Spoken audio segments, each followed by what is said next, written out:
welcome back to today's video. Today is Monday, July 7th, 2025, and today we are going to be talking about the state of Georgia and brand new polling from Signal Research, which is a Republican-aligned polling firm that aims to gauge interest and gauge viability for political candidates in competitive races all across the country. And Georgia has become a more recent point of interest as Brian Kemp announced last month that he would not be running for U.S. Senate in a hotly contested battleground state, a state that Donald Trump won in the last presidential election, that Joe Biden won in the prior election, and that Donald Trump had won in the election before that. Georgia has marked an interesting state for Republicans as it used to be dominated by GOP control, holding the majority of the House delegation, both of the Senate seats, and the governorship for very extended periods of time. In 2021, Democrats put that all to rest by winning both Senate races right after winning Georgia on the presidential level. But after Donald Trump won back Georgia in 2024, the Republican Party has been hopeful, optimistic, cautiously in that regard, but still optimistic that they could take down Senator Jon Ossoff, the incumbent Democratic senator who has been representing this seat since the 2020 election. Now, Georgia is, of course, a state that both parties are going to be fighting for regardless of who decides to run. But the notable aspect of Brian Kemp being out of the race means that somebody has to fill that void on the GOP side. And so, what we find from this Signal poll is that right now there is a frontrunner in the Georgia GOP primary, and that is John King. Now, taking a look at the way that they've done these polls, a lot of it is really just priming the question. They do take a look at what voters think when they hear the names Jon Ossoff and John King and a number of other Republicans too, and then they quote-unquote inform them. And what that essentially means is that what they do is they read off a bio, a positive one in favor of the GOP to try to skew the average in favor of that candidate. The idea here is that they present it to a candidate who might not have 100% name ID. Chances are 90% of the state of Georgia has heard of Jon Ossoff. For John King, that number is probably a lot less. But what voters do know is that he is a Republican. And so on that initial ballot screen, Jon Ossoff maintains a very commanding lead. But even with the priming and the skewing of the question, Jon Ossoff still is even with John King. Again, after the poll intentionally skews their results.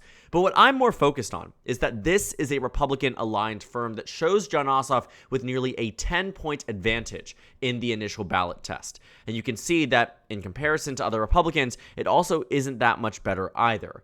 Buddy Carter right now, who also stands to be one of the prime GOP contenders in the race for the Senate, polls at just 42% against Jon Ossoff's 49%. Now, taking a look at really every other data point here, you'll find Jon Ossoff maintains a 9-point lead against Derek Dooley. Again, with, like I said in the beginning, John King, who stands right now as the frontrunner in the GOP nomination by 10 points. We are finding that the Senate race in Georgia is shaping up to be quite positive for Jon Ossoff as these numbers trickle in. What we knew was that Brian Kemp was going to be that strong contender. Somebody who, had he entered into this race, would have made this race far more competitive than where it currently stands. And that is because, although Jon Ossoff won this race back in 2020, knowing how close the state of Georgia was in the presidential election in 2020, Republicans knew that it would be back on the radar in 2024. Donald Trump ending up winning it in 2024 did confirm that, but point being that Georgia has always been on the radar for the GOP. And they've looked for candidates who have been able to make Georgia more competitive, been able to do well in Georgia in years past. And what they know was that in the 2022 midterm elections, Republicans were able to win the Georgia gubernatorial race with Brian Kemp despite losing the Senate race by roughly 3 points. Brian Kemp defeated Stacey Abrams in the state of Georgia by a margin of roughly 8 points. Democrats won the statewide Senate race back in 22 in the runoff in December by a margin of roughly 2 to 3 points. You're talking roughly a 10-point difference here, a delta between the Democratic performance in the Senate race and the Democratic performance in the governor's race. And flip that too, Brian Kemp had a significant overperformance. Every single down ballot race, the lieutenant governor's race was closer than this. The attorney general's race was closer than this. The only race that wasn't closer than this was with Brad Raffensperger, who holds a very similar reputation to that of Brian Kemp of being a more moderate and tempered conservative that a lot of voters in Georgia really gravitated towards. They were really put off by people like David Perdue and Kelly Loeffler and Herschel Walker and, yes, Donald Trump, even if they did vote for him in 2024, that they were not turned off by Brian Kemp in 2022, even in a way that they were back in 2018. And so fasting forward to 2026, it did seem like Brian Kemp would be a viable candidate in the general election. He still would have had absolutely a competitive race, would have performed a lot better than whoever the Republican nominee will be in this state. Now, Georgia, as a state that is competitive, though, will still see a lot of investment from the national GOP. But what these numbers confirm is that Jon Ossoff isn't starting off at a disadvantage. Incumbents in Georgia actually do quite well for what it's worth, whether it's a House race, a Senate race, or a gubernatorial race. They start off doing well. Doesn't mean they'll win the election, but they start off in a strong position. And I'm reminded that back in 2020, when we did initial analysis, when Jon Ossoff announced that he was running, this is an article written back in January of 2020, before COVID-19 had taken the world by storm, before there was Biden as the Democratic nominee. We were in the full swing of the Democratic primary, and Jon Ossoff had just announced that he had raised about $1 million. David Perdue, on the other hand, had raised more money than Jon Ossoff, and Jon Ossoff, in many cases, was seen as a sacrificial lamb for the Democratic Party, that he was somebody who was going to fill the spot and that there was no expectation that he was going to win. And you can see it, too, in the Senate ratings. Now, Larry Sabato's crystal ball, one of the most accurate groups back in 2020 in terms of actual prediction. And they've gotten things very right in years past, too. But in 2020, they were the most accurate. And what we found was that earlier on, they actually were a little bit less, confident that Democrats would do well, whether on the presidential level, whether on the Senate level, whether on the House level. And you can see that in the October ratings from 2019, this is on the Wayback Machine. You can go back and see all their previous ratings for people that have saved the screen here. Georgia and Alabama shared a characterization. Georgia and Iowa and Maine shared a characterization. And to think about what the margins ended up being in those states, to remind you, Alabama went double digits for the Republican, Maine by nearly 10 points, Iowa by 6 points. Georgia shared that characterization in both the Senate special and the Senate regular election. A big reason for that was because David Perdue and Kelly Loeffler, even as an appointed incumbent who had relatively low name ID, incumbency status reigned supreme in congressional politics. What Jon Ossoff and Raphael Warnock did in 2021, but what we saw repeated with the Warnock campaign in 22 was they built out a vision for themselves and built out a name for themselves in a battleground state and took down very strongly performing, or expected to be strongly performing, because David Perdue really didn't have that much of an impressive electoral history, and don't even get me started on Kelly Loeffler, who had no electoral history. But the expectation had been set. Now on the flip side, it's benefiting Democrats that incumbency status matters. And what also benefits Democrats too is that 2026 will likely be, at least what we're seeing in terms of trend lines, an on-par year for Democrats of that of 2020, if not better. And might I remind you that it was the 2020 election that led Jon Ossoff to victory. It kept Georgia within 50% under for David Perdue, that by the time they reached the runoff, Jon Ossoff had campaigned stellar enough. And in a way that, again, many people were naysayers about the Jon Ossoff race. That he had come off a congressional race, that he wasn't able to win, that there was no way he could win statewide, and win statewide he did. And now he holds a level of popularity across the state that very clearly translates to electoral performance. That even in the current day and age, coming off the year that Trump just won this state, voters are almost immediately at 50% at least with Jon Ossoff, with plenty of room for improvement. Because Ossoff starts out, again, with a Republican-aligned pollster at 50%, and you have 10% of undecideds, it takes just a fraction of that 10% to give you a solid victory that avoids a runoff and that lands you in strong positions in the state of Georgia. And so thinking about 2026 and where we are, what we found is that although everyone rates it as a battleground and toss-up, it still very much leans towards Jon Ossoff because his numbers have improved. Signal did the same exact poll back in May of 2025. They did it with John King, and they did it with Buddy Carter. And the reason why they did it was because, on one end, they were obviously trying to field viability for these candidates too.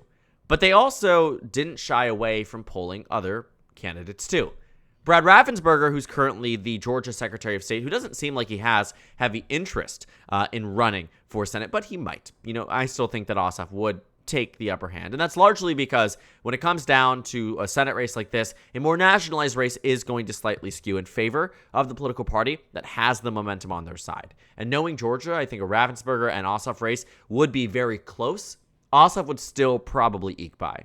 But you can see it in the data points that in May, when Jon Ossoff was beating John King by 3 points and beating Buddy Carter by 4 points, he was tied even with Brad Raffensperger. And you can see, too, I mean, it isn't just, Signal doing the polls here. Tyson Group also did a poll very early on, right after the inauguration for Donald Trump, where Jon Ossoff was beating Buddy Carter by 8. He was beating, other candidates here, but against Brian Kemp. Marjorie Taylor Greene, obviously, we knew that one was going to be a wash. 12-point margin for Jon Ossoff. But against Brian Kemp, it was the same group of voters that said, I'm Ossoff plus 12 against Marjorie Taylor Greene. It is the same group of voters that against Buddy Carter said, I'm Ossoff plus 8. That against Brian Kemp said Brian Kemp plus 7. The same groups of voters, which again speaks to why there was heavy recruitment pushes for Brian Kemp. But it looks like he wants political office outside of the U.S. Senate, not running for governor again. He can't do that either. It very much looks like Brian Kemp wants to run for president, but he can't do that if he loses a Georgia Senate bid to Jon Ossoff. And so what I find to be interesting is that taking a look at these data points too, Ossoff has in fact expanded his lead off of what the May data suggested. 4 points has turned into 7 points against Buddy Carter. 3 points has turned into 10 points against John King. And these things happen because the Republican Party, largely speaking, has been defined by the present actions of the administration, and both John King and Buddy Carter are running on this MAGA platform in a year that will not be beneficial to MAGA candidates in Georgia. If 2022 was a good example of anything, it shows how distance from the president, i.e. Brian Kemp and Brad Raffensperger, can do you a whole lot of good when that president is unpopular. And although Joe Biden was president of the United States, Donald Trump's involvement in electoral politics did not dwindle down after he lost the election to Joe Biden. In fact, it ramped up in terms of endorsements in congressional races, both Senate and House races and gubernatorial races. He even endorsed David Perdue in the Georgia gubernatorial race, but it didn't work out. But where his endorsement did work out, insofar that it won the primary, Herschel Walker he endorsed before Herschel Walker even wanted to run. It was April of 2021 when Donald Trump tweeted out on Truth Social, "Run, Herschel, run." But it would doom the GOP inevitably. Why? Because Walker ran the same campaign that Trump did. And the environment was not conducive to an electoral victory for anybody that tried to replicate Donald Trump. Not just thinking about this, thinking about the 2022 Senate races in general, it wasn't just that Georgia was going to be a race that was going to be interesting because Trump was heavily involved. Trump was heavily involved in everything in the Senate races. He was heavily involved in the Senate elections in the state of Pennsylvania that led to Dr. Oz losing that seat for the GOP. He was heavily involved in Blake Masters' victory in the state of Arizona that led Mark Kelly to victory. He endorsed Don Bolduc in New Hampshire, who lost his race by 10 points. He endorsed Adam Laxalt in Nevada, who lost his race in 22.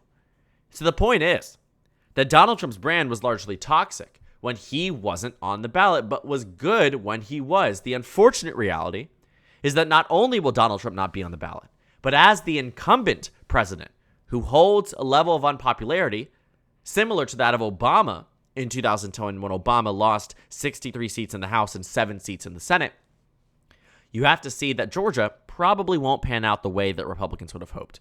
And while there is always a glimmer of hope for any political party in a battleground state, Georgia, the odds are stacking up against the GOP, and they are stacking up in favor of the Democratic Party and Senator Jon Ossoff. And so what we will likely see is that as fundraising numbers reel in for Jon Ossoff, who has $11 million on hand, contrast that with the GOP, who combined here have about $4 million on hand. As of March, numbers will update, but I'm guaranteeing it now, Jon Ossoff will have more money.